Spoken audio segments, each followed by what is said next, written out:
Dalawang individual ang naaresto sa matagumpay na anti-illegal drug operation na isinagawa ng mga operatiba ng Municipal Drug Enforcement Team ng Taytay Municipal Police Station.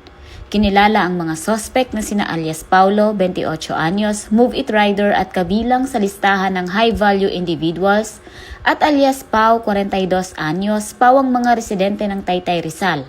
Ayon sa ulat ng Taytay MPS, nagsagawa ng bypass operation ang mga pulis sa pakikipag-ugnayan sa Philippine Drug Enforcement Agency. Matapos makabili ng isang pakete ng hinihinalang shabu ang pusher buyer mula kay alias Paulo, agad itong inaresto ng mga operatiba. Sa isinagawang preventive search na recover mula sa kanya ang isa pang sachet ng hinihinalang shabu, ginamit na bypass money, karagdagang cash at isang coin purse.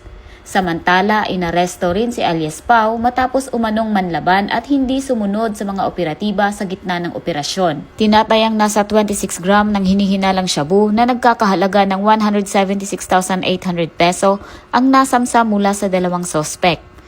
Kasalukuyang nakakulong ang mga sospek sa Taytay Custodial Facility habang inihahanda ang mga kaukulang kasong paglabag sa Section 5 at 11, Article 2 ng RA 9165 o Comprehensive Dangerous Drugs Act of 2002 laban kay alias Paulo at Article 151 Resistance and Disobedience laban kay alias Pau. Pinuri naman ni Police Colonel Feloteo A. Gonzalgo, Provincial Director ng Rizal PPO, ang Taytay MPS sa kanilang patuloy na tagumpay sa kampanya kontra iligal na droga.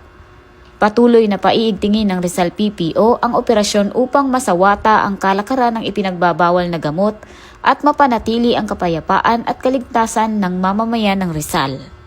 Mula dito sa Calabarzon, ako ang inyong Police News Network Correspondent, Patrolwoman Jevie Marie Famoso, alagad ng batas, tagataguyod ng Balitang Pulis.